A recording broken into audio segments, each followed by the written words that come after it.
Today's news. CBS News on the Hour, sponsored by Progressive Insurance. I'm Deborah Rodriguez. Lawmakers in the Senate were up into the wee hours, passing a bill that cancels $9 billion worth of foreign aid and funding to public broadcasters. NPR CEO Catherine Maher. The primary impact of this potential rescission is going to hurt communities where they need support most, which are rural stations. If the House doesn't pass the bill by tomorrow, the funding will be released.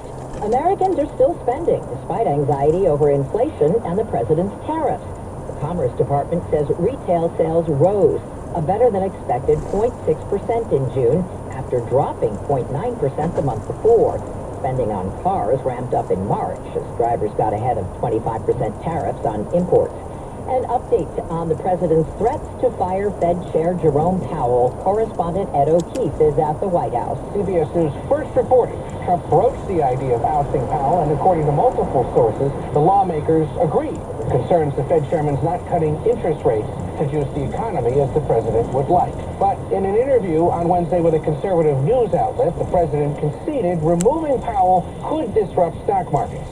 Catholic Church officials say 2 people were killed in an Israeli strike on the only Catholic church in Gaza. Many others were injured. Reporter Linda Gradstein from Jerusalem. The Latin Patriarchate in Jerusalem said that the Holy Family Church in Gaza was struck by an air raid that wounded several people, including the parish priest, Father Gabriel Romanelli. It said the church was also damaged. The Italian Prime Minister blamed Israel for the attack, and the Israeli army said it is investigating. Pope Leo has renewed his call for an immediate ceasefire in Gaza. New Orleans Mayor LaToya Cantrell is warning of days of heavy rain and potential flash floods. Right here at home in the city of New Orleans, please take this seriously and just stay weather aware. Doctors in Britain say they prevented a deadly genetic disease using an IVF procedure involving 3 parents. CBS's Vicky Barker is in London. After devoting a decade to perfecting the technique, British doctors say 8 babies have now been born here using genetic material from 3 people, editing out the gene for the incurable and deadly mitochondrial disease. Team leader Doug Turnbull. For those families, it's really been life-changing. He says the 8 babies are all developing normally. Shares of high-fructose corn syrup producer Archer Daniels Midland falling after President Trump announced Coca-Cola has agreed to use real cane sugar in its soda. Coke hasn't confirmed the change. This is CBS News. Sponsored by Progressive Insurance. Well, that's today's news. I didn't hear any good news, did you?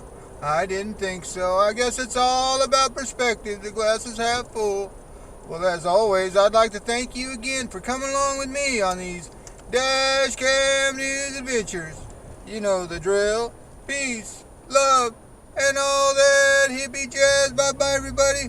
It's 56 degrees in Oakland, California.